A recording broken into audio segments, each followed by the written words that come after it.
We're here on the RosterLive homepage, and what we're going to have a look at is how we actually build rosters and assign people to those rosters correctly.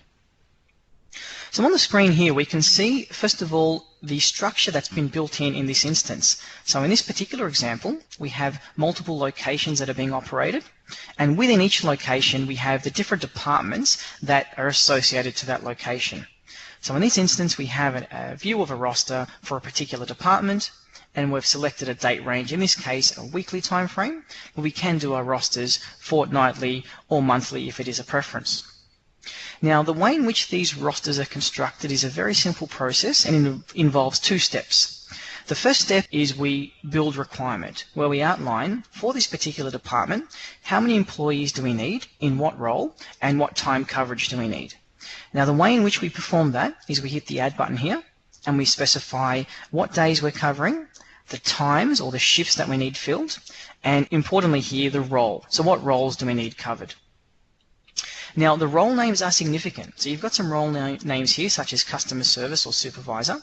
Now, these roles are attached to all of the relevant skills, abilities, or training that are required for someone to perform that role.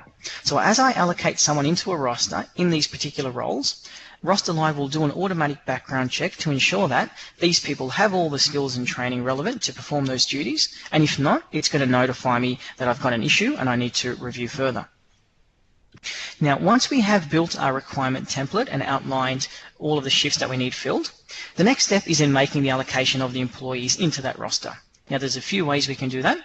First of all, we can use an automatic assignment where we select a couple of shifts, and with the autofill function, RosterLive will now go to your employee database. It'll look for the people that are available and appropriate to perform these duties, and it's allocated the staff there for us. So in this case, the work's been done. Alternatively, we can use the search function if we need to find some people to cover a shift. And with the search function, it allows us to bring up a list of all the people who are available and appropriate here to work on this shift, and we can simply select from this list and bring them across into the roster.